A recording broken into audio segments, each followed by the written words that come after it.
Buenos días, hermanos. Es un tiempo especial en el que hemos ido celebrando la Cena del Señor, recordando la obra de nuestro Señor Jesús en la cruz y cómo Él nos ha redimido. Así que es un buen tiempo para reflexionar en cómo hemos ido en contra de Él, pero también saber que Él nos perdona sin que tengamos ningún mérito alguno. Así que vamos a comenzar esta mañana con un nuevo libro de la Biblia. Vamos a estudiar el libro de Pablo a los Gálatas. Así que vamos a tener varios meses estudiando una carta especial. Así que pido que abran sus Biblias en Gálatas. Vamos a leer hoy el capítulo 1, versos 1 al 5. Gálatas, capítulo 1, versos 1 al 5. Dice así la palabra de Dios. Pablo, apóstol no de hombres ni por hombre, sino por Jesucristo y por Dios el Padre que los resucitó de los muertos, y todos los hermanos que están conmigo, a las iglesias de Galacia. Gracia y paz sean a vosotros de Dios el Padre y de nuestro Señor Jesucristo, el cual se dio a sí mismo por nuestros pecados para librarnos del presente siglo malo, conforme a la voluntad de nuestro Dios y Padre, a quien sea la gloria por los siglos de los siglos. Y dice la palabra, amén. Vamos a inclinar nuestros rostros, vamos a entregar ese tiempo en las manos del Señor. Padre amado, Dios bendito, queremos esta mañana agradecerte, Señor, por tu misericordia en nuestras vidas primero. Gracias, Padre, porque tú te has dignado mirarnos, Señor, llamarnos, amarnos, y muchas gracias, Dios. Tenemos el firme propósito de aprender, Señor, tu palabra. Rogamos que tu Espíritu Santo nos ayude, Señor, guíanos, danos luz, Señor, esta mañana. Pedimos que estés ayudándonos a comprender, a entender lo que tienes en estos versículos, pero también te rogamos que nos ayudes a aplicar a nuestras vidas, Señor. Muchas gracias, Padre. Dejamos en tus manos este tiempo, en el nombre del Señor Jesús. Amén. El título de este mensaje es El verdadero evangelio de Dios. Lo tienen en sus boletines, tienen un bosquejo. Vamos a tratar de ver esto, el verdadero evangelio de Dios. Y saben, hermanos, esta carta es muy importante para todos nosotros los creyentes. Esta carta es fundamental, esta carta es esencial para la vida de los hijos de Dios. En esta carta, hermanos, vamos a ver cómo se manifiestan, cómo se muestran los pensamientos de Pablo y también sus sentimientos. Esto con total claridad. Pablo estaba preocupado al saber que la libertad de los hermanos estaba siendo amenazada por los líderes legalistas. Había un gran problema en la iglesia de Galacia. No sé si ustedes han escuchado en todo este tiempo de vida de creyentes una frase, una expresión que se utiliza en las iglesias. Esa frase es lo que dice que la iglesia es el único ejército que fusila a sus heridos. ¿Lo han escuchado? La iglesia es el único ejército que fusila a sus heridos. ¿Sí? Algunos sí, algunos no, otros van a decir varias veces. Y saben, es triste. Y la verdad, generalmente es verdad. Es triste decirlo, pero somos un ejército que fusila, que ejecuta, que elimina a nuestros propios heridos. Así que es un ejército fuerte el cristiano, ¿no? Especialmente, hermanos, lo hacemos cuando nosotros nos encontramos heridos en cualquier pecado. Hace muchos años atrás conocí unas personas ya mayores. Ellos fueron a la guerra del Chaco, así que ellos me contaron algunas cosas. Escuché lo que ellos hablaban, ¿no? Fueron muchos jóvenes para defender el territorio de nuestro país. Sufrieron mucho allá donde fueron. Ellos estaban en un territorio diferente, ¿no? Porque la mayoría de los soldados fueron de las regiones frías del país y el Chaco es un lugar muy caliente. Así que lo que yo escuché es que ellos sufrieron mucho, no tenían agua, Ellos estaban atacados por los mosquitos y varias cosas en la guerra. Pero además de esto, de todo lo que ellos se quejaban de que no podían tener esto, lo que yo escuché es que contaban que entre ellos mismos había mucho temor cuando se salía a la batalla. Y mucho más, estaban asustados cuando venía el enemigo. Así que ellos contaban de un joven que estaba con ellos caminando, atento porque venía el enemigo, y cuando escuchó un ruido, él se dio vuelta y disparó y mató a sus camaradas. Fue triste, ¿no? Era una confusión de la batalla. Ahora, que un amigo dispare a otro amigo es una de las cosas más desalentadoras que puede pasar en el ejército, ¿no? Ahora, ¿se imaginan a un papá recibiendo la noticia que su hijo murió en la guerra, pero no murió porque un enemigo le disparó, sino que murió porque uno de los soldados amigos le disparó? Y eso debe ser triste. Pero más tristes, hermanos, cuando vemos que personas dentro de la iglesia disparan a otros, especialmente cuando no es por accidente, cuando lo hacen en arrogancia espiritual o en leganismo. Ellos sienten que tienen derecho de juzgar a otros. Según ellos son pecadores y están equivocados. Cuando suceden este tipo de cosas dentro de la iglesia, Pablo dice en el capítulo 5, versículo 15 de Gálatas: pero si os mordéis y coméis unos a otros, mirad que también no os consumáis unos a otros. ¿Escuchan eso? Si os mordéis y coméis, tengan cuidado de no consumirse ustedes mismos. Pero ¿qué estaba pasando en las iglesias de Galacia? ¿Por qué Pablo, el apóstol, dice esto? ¿Por qué? Hermanos, yo quiero pedirles que por estar comenzando el estudio de esta carta, estén atentos y preparados para buscar algunos pasajes de esta carta para que nos den el contexto de lo que estaba sucediendo. ¿Qué pasaba en estas iglesias? Los creyentes, hermanos, los creyentes de Galacia, se hallaban en un grave peligro, porque los mismos fundamentos de su fe estaban siendo atacados. Toda su vida cristiana estaba siendo amenazada. Cuando Pablo llegó, viajó, visitó y estableció estas iglesias en la región de Galacia, él entendía el mensaje que estaba entregando, porque ese mensaje era claro, ¿cierto? Era un mensaje que predicaba el evangelio de nuestro Señor Jesucristo, un evangelio de salvación, de perdón, de vida eterna. Les enseñó que ellos estaban libres por el sacrificio del Señor Jesucristo. Pero él descubrió que los judaizantes le habían seguido los pasos. Y cuando él salía de las iglesias, cuando él partía hacia otra iglesia, estos hombres, estos judaizantes, entraban a las iglesias para pervertir el verdadero evangelio. Y lo peor de toda esa situación no es que estén enseñando falsa doctrina, sino que las iglesias estaban prestando atención a sus enseñanzas. ¿Sí? Estos judaizantes decían que se debería guardar la ley de Moisés algunos días, la circuncisión, y la iglesia estaba poniendo atención. ¿Saben? A medida que vayamos estudiando la carta, vamos a llegar a conocer muy bien a los judaizantes. Vamos a llegar a conocer qué es lo que enseñaban. Y ¿saben? Ellos eran falsos maestros que cuestionaban el evangelio que predicaba Pablo. Ellos eran judíos que aparentaban ser cristianos. Ellos estaban en contacto con la iglesia de Jerusalén. Estos hombres, cuando Pablo salía, les preguntaban a los gálatas: ¿has creído en el Señor Jesús? Claro, y los gálatas respondían: sí, hemos creído. Y ellos decían: muy bien, qué bueno que hayas creído en el Señor Jesús, pero ahora te falta algunas otras cosas más. De esta forma, estaban obligando a los gálatas a someterse a la ley de Moisés, a la circuncisión y a la observación de algunas fiestas propias del judaísmo.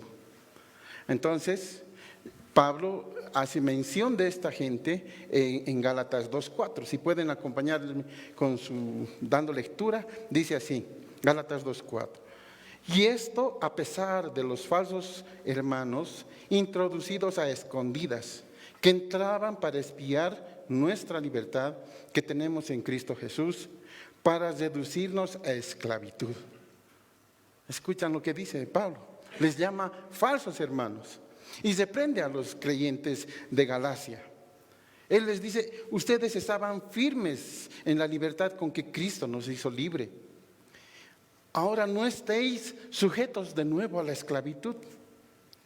Yo, Pablo, les digo que si se circuncida, de nada les va a aprovechar Cristo. Yo les digo esto.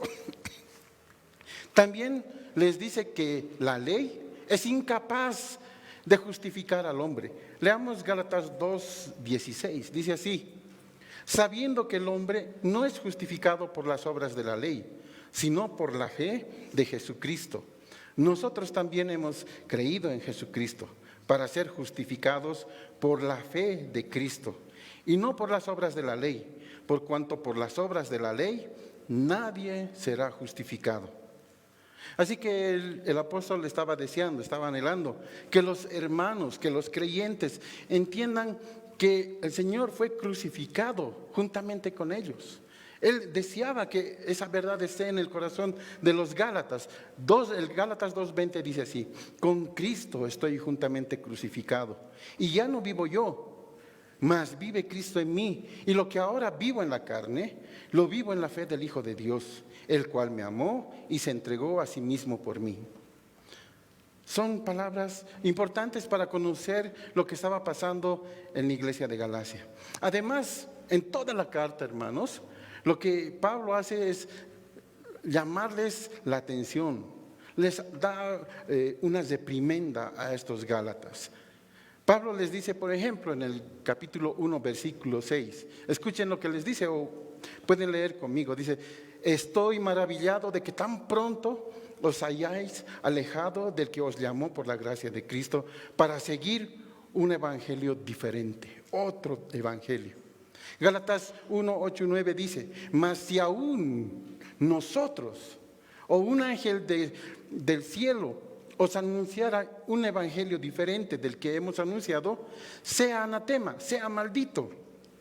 Como hemos dicho antes, también ahora lo repito: si alguno os predica diferente evangelio del que habéis recibido, sea anatema. En Gálatas 3, 1 al 3, y esa es una llamada de atención, les dice: oh Gálatas insensatos, ¿quién os fascinó para no obedecer a la verdad? A vosotros, ante cuyos ojos Jesucristo fue ya presentado claramente entre vosotros como crucificado. Esto solo quiero saber de vosotros: ¿recibisteis el Espíritu por las obras de la ley o por el oír con fe? ¿Tan necios sois? Habiendo comenzado por el Espíritu, ¿ahora vais a acabar por la carne? Duras palabras, ¿no?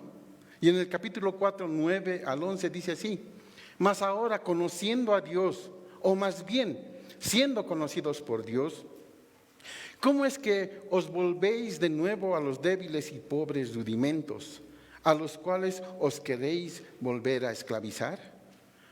Guardáis los días, los meses, los tiempos, los años. Y esto es triste lo que dice Pablo: me temo de vosotros que haya trabajado en vano con vosotros. Eso es lo que le dice Pablo. Ahora, Pablo escribe esta carta justamente para hacer frente al falso evangelio, para hacer frente a los judaizantes. Y saben, él entendió muy bien que lo que estaba en juego no solamente eran prácticas externas, sino lo que estaba en juego era la esencia misma del verdadero evangelio, es decir, la obra del Señor Jesucristo en la cruz. Estaba en juego su amor, su perdón, su sacrificio, lo cual es absolutamente suficiente para salvar a una persona perdida en sus delitos y pecados. Ese evangelio le otorga las bendiciones prometidas por Dios. Entonces, hermanos, la carta contiene la declaración de la libertad de cualquier tipo de legalismo. Según los estudiosos, los eruditos, esta fue una de las cartas favoritas de Martín Lutero. También la carta a los romanos, es cierto. Esta carta a los Gálatas ha sido llamado con toda justicia la carta magna de la iglesia primitiva. Es el manifiesto de la libertad cristiana y una verdadera muralla contra cualquier ataque al corazón del evangelio. Esa es la epístola a los Gálatas. Pero, ¿por qué es tan importante para nosotros estudiar esta carta? ¿Por qué debemos estudiarla? Y saben, los Gálatas eran hombres sinceros, eran hombres impetuosos, inteligentes también, pero eran amantes de la espectacularidad, eran extremadamente inconstantes, siempre tenían una excesiva vanagloria en sus vidas. Y saben, en ese sentido nos parecemos mucho a ellos, ¿sí? Si somos sinceros, nosotros somos apasionados, es cierto, ¿no? Somos fuertes. Sin embargo, somos inconstantes en nuestras decisiones. Nos gusta el cambio, ¿sí? Tenemos sed insaciable de escuchar cosas nuevas, nuevas enseñanzas. Claro, nosotros estamos asediados, bombardeados por todas partes, por la radio, la televisión, el internet. Luchamos contra los falsos maestros, luchamos contra la falsa enseñanza, contra las falsas religiones. Estamos luchando, es cierto. Y saben, generalmente lo que hacemos los creyentes es mirar hacia afuera para cuidar que la iglesia del Señor no sea destruida. Estamos atentos a todas las cosas que vienen, ¿cierto? Pero también, hermanos, debemos mirar hacia nosotros mismos. Debemos mirar hacia nuestra iglesia. El problema del creyente en general es que no se tiene disposición para hacer esto. No tienen dedicación para crecer. Cada uno piensa en sí mismo, ¿cierto? La verdad es que la mayoría de los creyentes están más preocupados por sí mismos, en una satisfacción personal. Y es esta la razón por la que debemos estudiar la carta a los Gálatas. Porque nosotros debemos cuidarnos de nosotros mismos. Ahora, el apóstol escribe esta carta con mucha emoción. ¿Saben? Él se defiende de los ataques a su apostolado y sobre todo, él defiende la centralidad del verdadero evangelio. Ahora, viendo este contexto de lo que era la carta de Gálatas, debemos preguntarnos, ¿qué vamos a aprender al estudiar estos primeros 5 versículos? ¿Qué podemos aprender del verdadero evangelio en estos primeros 5 versículos nosotros como creyentes? Y saben, está en sus boletines. Primero que nada debemos aprender que tenemos el llamado de Dios para servirle. Tenemos un llamado para servirle. Versículo 1 y 2. Vamos a dar lectura. Dice así: Pablo, apóstol, no de hombres ni por hombre, sino por Jesucristo y por Dios el Padre que los resucitó de los muertos. Y todos los hermanos que están conmigo a las iglesias de Galacia. Los primeros 5 versículos constituyen la salutación de la carta.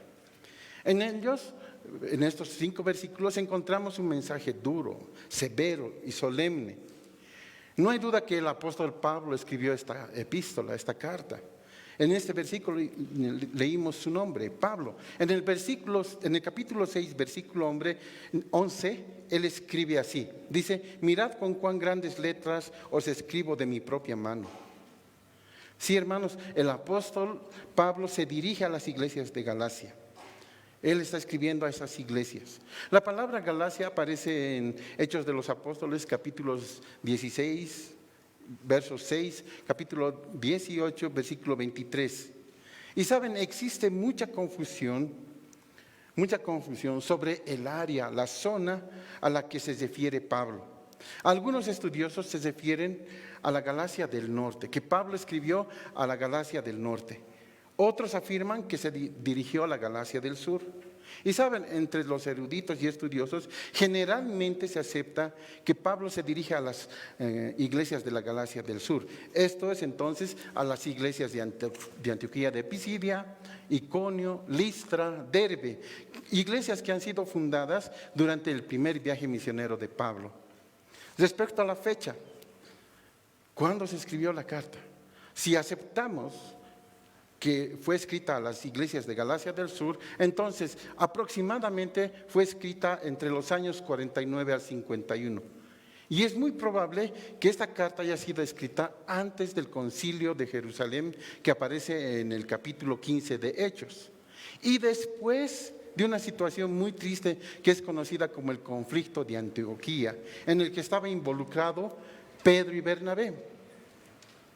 En ese momento, Pablo estaba sentado a la mesa junto con Bernabé, con los cristianos que habían recibido, los cristianos gentiles que habían recibido al Señor, estaban compartiendo la comida, y cuando llegan los judíos de Jerusalén, ellos se hacen a un lado de la mesa, se van. Pedro es el que hace esto. Y saben, en esta situación, Bernabé le sigue a Pedro. Así que Pablo tiene que reprenderlos públicamente, porque era un problema público entre cristianos de origen judío y los cristianos de origen gentil. Eso vamos a estudiar en el capítulo 2, lo vamos a ver a profundidad. En el concilio de Jerusalén, hermanos, se llegó a varios acuerdos. Se dio una resolución, un dictamen oficial de la iglesia de Jerusalén de no mandar judaizar a los gentiles, de no mandar a judaizar. Es decir, no deberían de obligarles a ser judíos para ser cristianos completos, sino que ellos, por la gracia de Dios, podían ser hijos sin tener que someterse a los rituales judíos. Solo se dieron algunos consejos, algunas instrucciones en el concilio. Dice así en el capítulo 15, 19 y 20, ustedes pueden anotar y ver después.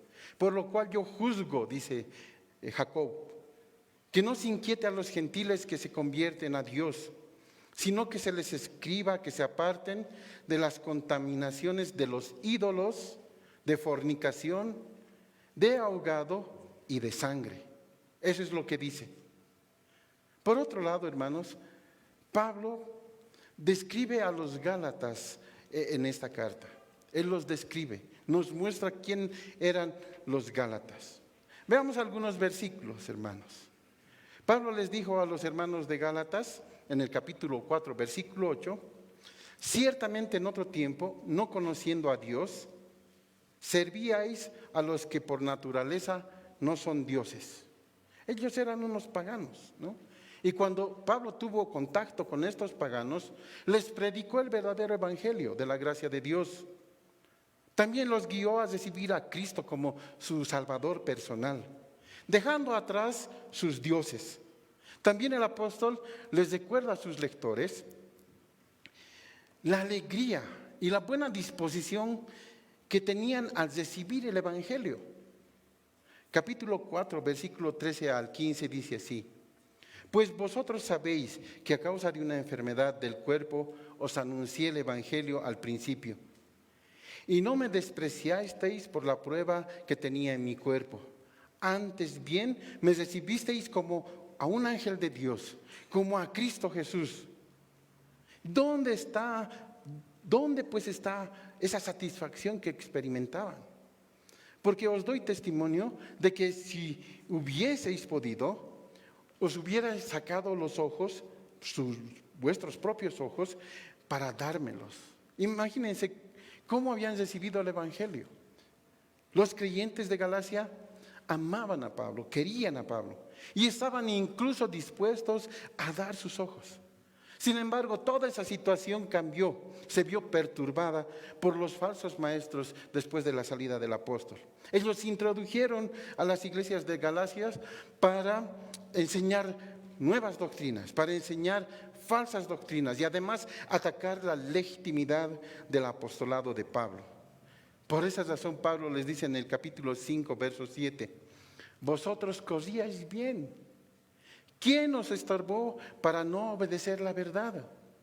Estaban bien, habían escuchado el evangelio. ¿Qué les pasó? Así que estos judaizantes, hermanos, estaban dispuestos a destruir el ministerio del apóstol. Y para destruir el ministerio, utilizaron dos métodos. Atacaron al verdadero evangelio con dos métodos. El primer método era agregar algo al mensaje para desvirtuarlo. Así que ellos agregaron al verdadero evangelio la ley, la circuncisión y guardar los días. El segundo método era desacreditar a la persona que predicaba el evangelio. Desacreditaban su apostolado, su autoridad y su llamado.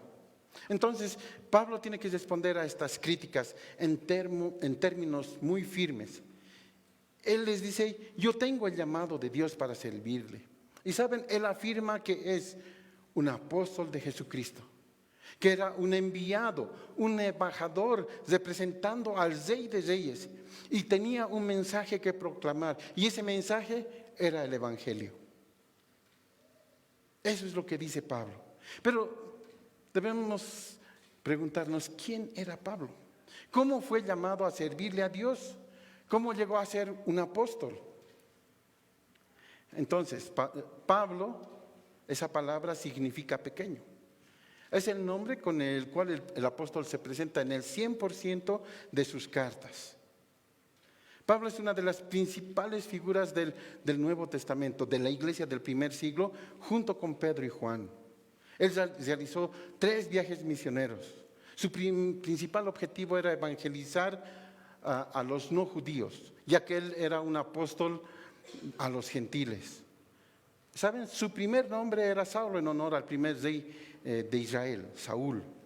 Fue criado en obediencia a la ley, era ciudadano romano. Él nació en la ciudad de Tarso. Su formación fue a través de un maestro y célebre rabino que se llamaba Gamaliel. Según la costumbre hebrea, el joven Saulo aprendió a construir carpas, lo que le ayudó más adelante a ganarse el sustento por su propio trabajo, por su propia mano. Antes de su conversión, todas sus acciones, todo lo que él realizaba, era con celo, con energía. Y eso se transformaba en crueldad. Él se había convertido en un salvaje perseguidor de los creyentes. Ahora escuchamos que en Nigeria y otros lugares están matando a pastores cristianos. Y están haciéndolo con enojo, con rabia. Pablo era uno de ellos. Escuchen lo que dice en el capítulo 1, versículo 13 del mismo. Porque ya habéis oído acerca de mi conducta en otro tiempo en el judaísmo, que perseguía sobremanera a la iglesia de Dios y la asolaba. Saulo fue el encargado de guardar las ropas de aquellos que mataron a Esteban. Él consintió en la muerte de Esteban. Y ese día hubo gran persecución contra la iglesia en Jerusalén. Fueron esparcidos los discípulos, escaparon a Samaria, a Judea. Pablo, o mejor Saulo, él asolaba a la iglesia, entrando casa por casa, arrastrando hombres y mujeres y entregándolos a la cárcel. Cuando estudiamos la vida de Pablo, antes que nuestro Señor Jesucristo lo alcance y lo llame para servirle, se nos hace difícil aceptar que el gran apóstol fuera alguien que asolaba y perseguía a la iglesia. Y muchas veces nos preguntamos: ¿cómo pudo haber hecho esto Pablo? ¿Cómo pudo matar cristianos? ¿Cómo pudo entrar a la casa de los creyentes y arrastrar hombres y mujeres y forzarles a negar su fe? Hermanos, la vida de Pablo es algo fuerte. Saulo era alguien que perseguía con saña a los hermanos. Pero también, hermanos, la vida del apóstol Pablo es la mejor ilustración del poder del evangelio, que salva y transforma. ¿Saben? Dios tiene el poder para cambiar un corazón duro, perverso y lleno de maldad en uno que está dispuesto a amar, a servir y a obedecer a Dios. Sí, hermanos, Dios tiene ese poder para salvar y cambiar. Y si buscamos en el Nuevo Testamento, cuando el Señor Jesús tuvo encuentro con los hombres, todos ellos cambiaron. El encuentro con el Señor Jesús cambia las vidas. Y saben, sin ir lejos, si miramos aquí en nuestra iglesia, veremos que la misericordia de Dios está ahí. Vemos que la gracia de Dios ha alcanzado a muchas personas, nos ha alcanzado a todos nosotros. Algunos de los hermanos eran drogadictos, alcohólicos, otros hermanos eran ladrones, otros hermanos vivían en incredulidad, sin amor. Sin embargo, la gracia y la misericordia de Dios vino a nuestras vidas y nos transformó. Yo recuerdo que en la iglesia, en la primera iglesia donde el Señor me llamó, había noches que se llamaban de testimonios. Así que era como una hora y media hablando de los testimonios. Los hermanos pasaban adelante y contaban de dónde Dios los había sacado, de dónde Dios los había rescatado. Ellos contaban cómo habían sido cambiados, transformados por el amor de Dios. Al final de todos los testimonios pasó un joven. Él se llama Henry. Y pasó y también comenzó a dar su testimonio. Pero comenzó diciendo que a medida que escuchaba los testimonios de los hermanos y de las hermanas, él comenzó a sentir mucho miedo, ¿no? Por todas las cosas que escuchaba. Y decía, ¿dónde he venido? ¿Dónde estoy? ¿No? ¿Quiénes son las personas con las que estoy rodeado? Él tenía mucho miedo. ¿Saben, hermanos? Muchas veces debemos volver nuestra mirada atrás. Debemos ver nuestra vida pasada para que meditemos en lo que Dios ha hecho en cada uno de nosotros. Para que miramos atrás y veamos la gracia de Dios en nuestras vidas. Cómo vino Él en auxilio de nosotros cuando estábamos perdidos, cuando éramos pecadores. Y saben, no solamente eso, que nos salvó, sino también que nos concedió el privilegio de servirle. Hermanos, Dios nos salvó gratuitamente, sin ningún mérito que tuviésemos. No se basó en nada de lo que hicimos, ni en nada de lo que vamos a hacer.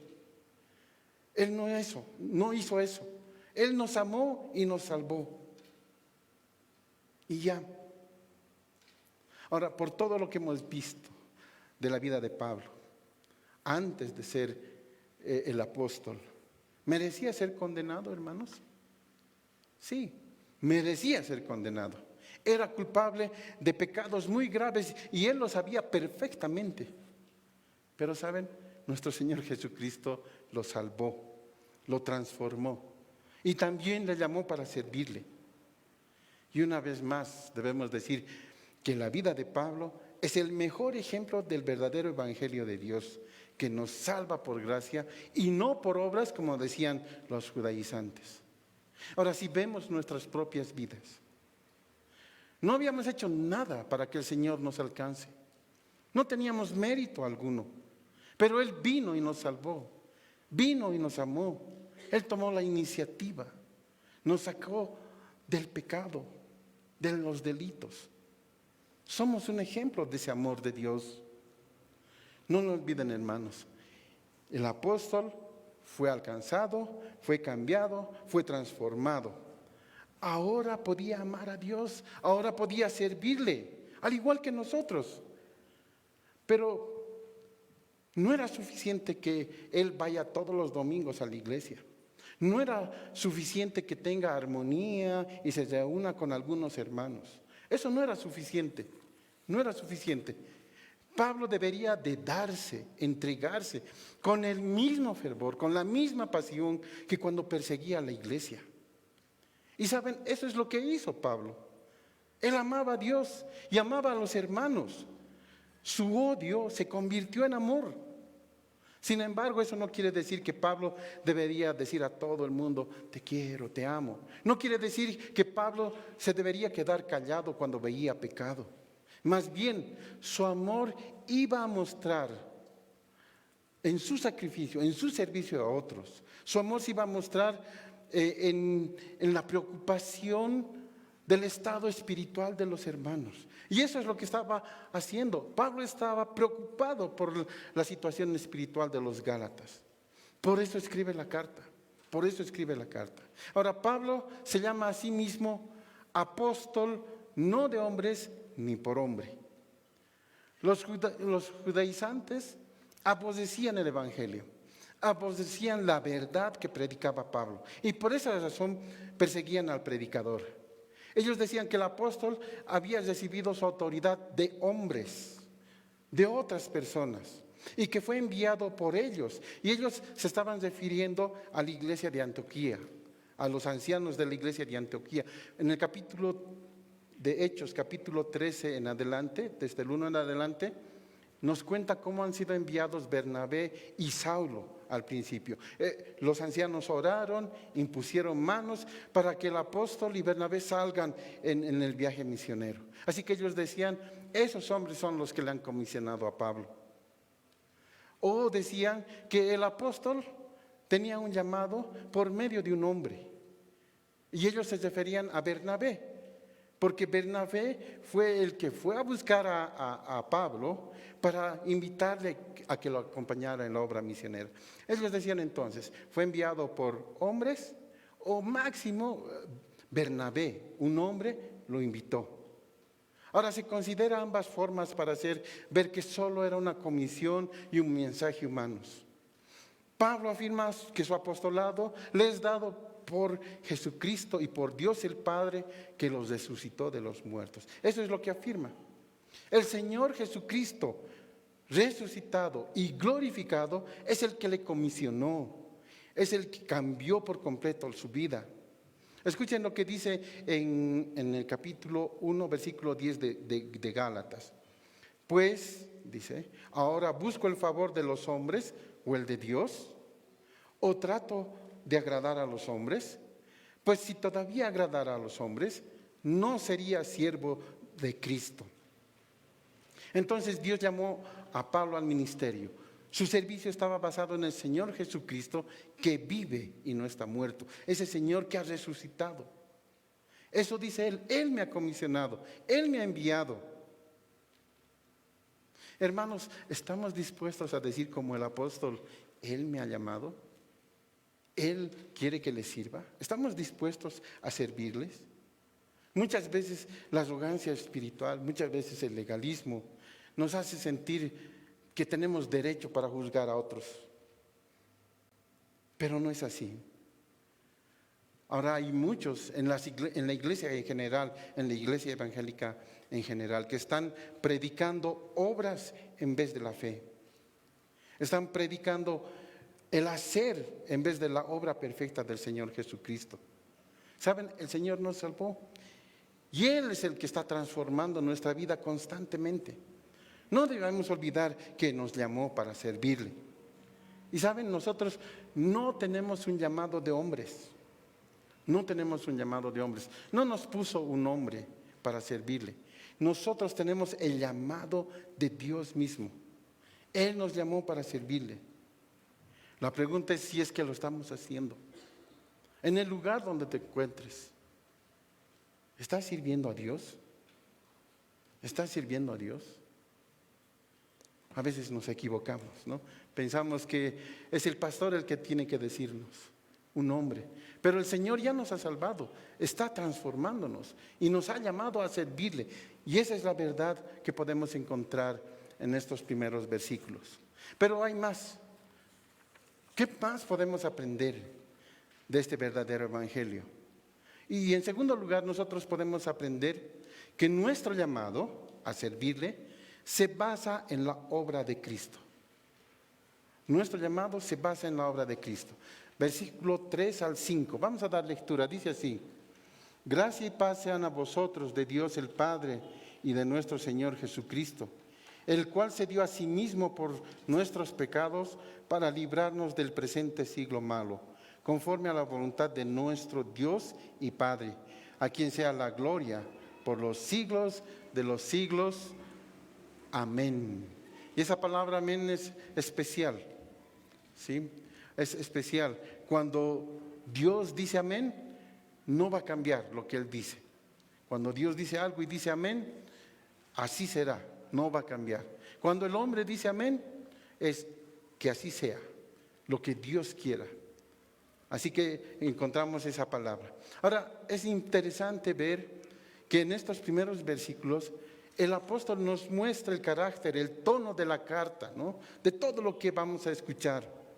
En esos versículos que son la salutación, no hay palabras de honor, no hay palabras de aprecio para los Gálatas. Pablo no es un hipócrita. Pero ¿por qué Pablo no les da esas palabras de alabanza y aprecio a estos hermanos como lo hacía con los corintios, con los romanos, con los filipenses? ¿Por qué? Saben, Pablo fundó estas iglesias. Él los conocía bien. Él sabía cómo tratar con ellos. Él tenía la autoridad apostólica. ¿Sí? No encontramos palabras como santos, como amados, porque los Gálatas estaban equivocados. Estaban escuchando otro evangelio, un evangelio falso, un evangelio por obras. Y no daban el enfoque correcto de lo que habían aprendido sobre la obra del Señor Jesucristo en la cruz. Pero aunque había muchos problemas en las iglesias de Galacia, aunque estaban aceptando otro tipo de enseñanzas, Pablo les saluda con dos palabras muy importantes. Les dice gracia y paz. Y les saluda directamente con estas palabras porque ellos necesitaban urgentemente ser libres de todos los errores que los judaizantes les habían estado enseñando. Cuando les dice gracia, es para recordarles que la salvación y la transformación vienen de Dios. Les recuerda a ellos que hubo gracia antes que ellos nacieran, antes que ellos hicieran alguna obra. El apóstol quiere que entiendan que la gracia es gratuita. El hombre no tiene ni el más pequeño mérito para recibirla, porque es un pecador. Si Dios nos salva, si Dios nos redime, es por su gracia. Pero también la gracia es soberana, porque Dios es el único que puede otorgar gracia. Es el único que puede concederla como un favor, como un don inmerecido de manera soberana. Y nadie, hermanos, nadie le tiene el derecho de reclamarla. También les dice paz. ¿Cuándo tenemos paz? ¿Cuándo se tiene paz?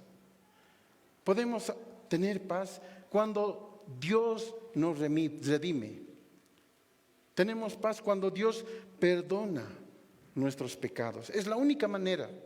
Los Gálatas deberían de entender esto, que ya no están alejados, que ya no están en guerra con Dios, que dejaron de ser sus enemigos. Eso deberían de entender.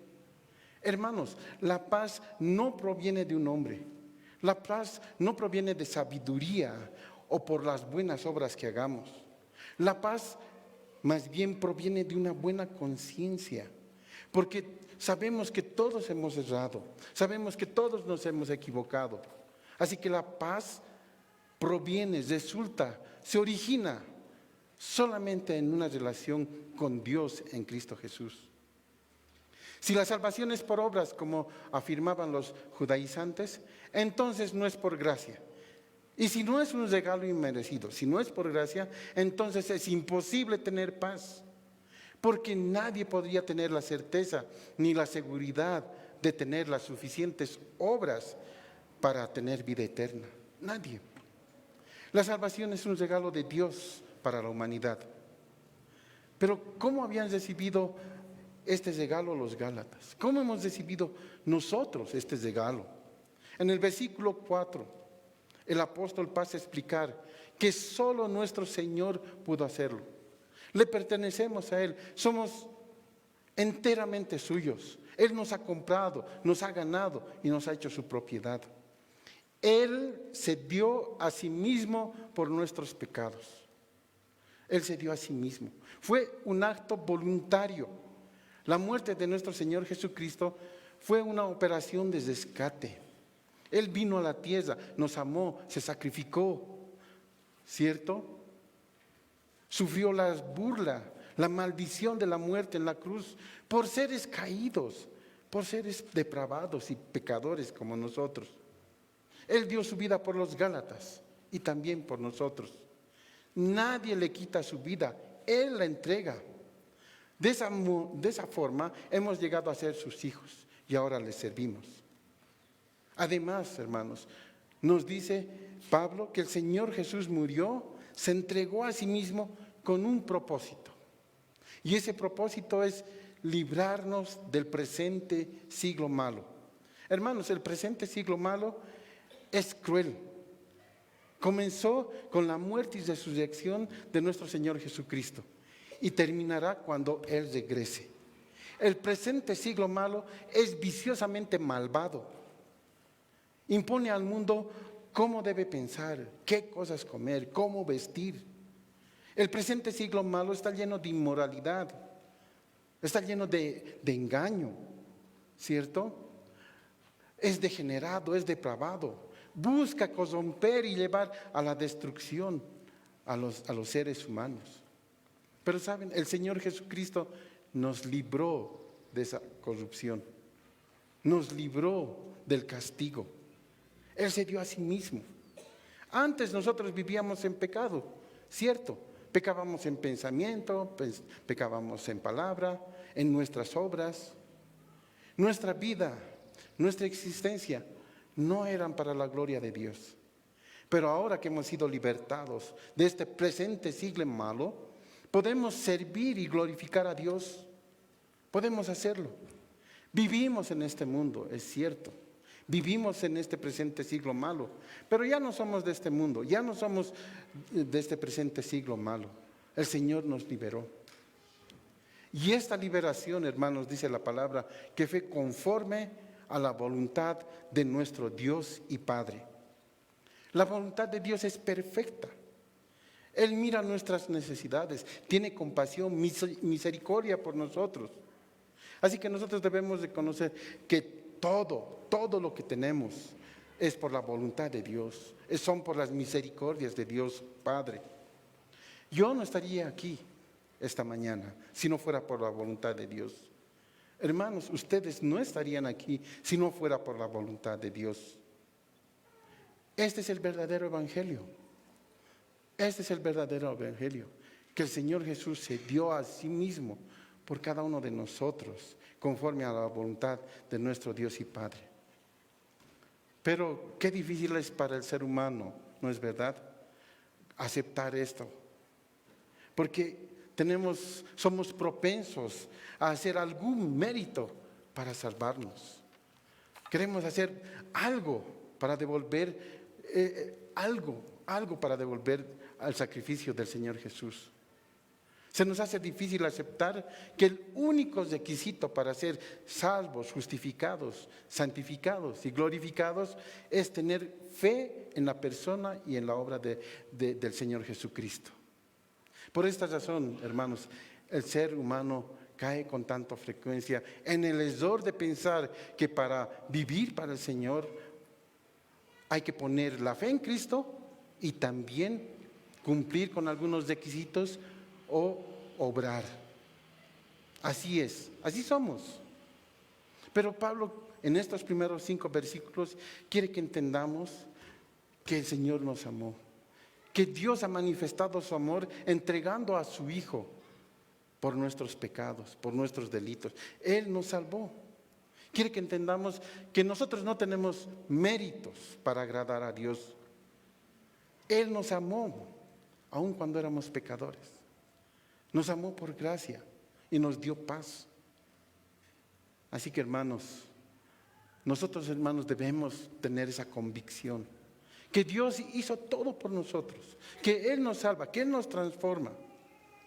No debemos tener cuidados de no deslizarnos, de no caer como los Gálatas, de pensar que debemos hacer obras para ganarnos el favor de Dios. No es así. No es así. Y muchas veces, hermanos, nuestra mirada se desvía, nuestra fe se debilita, porque vienen problemas. Aunque entendemos que nuestro Señor Jesús lo hizo todo, aún seguimos mezclando obras con la fe. Y eso es lo que no quiere Dios. Quiere que sepamos que Él nos amó y nos transformó. Y ahora podemos servirle. Que ahora tenemos un llamado para servirle. Y ese llamado no se basa en nosotros, se basa en la obra del Señor Jesucristo. Vamos a orar.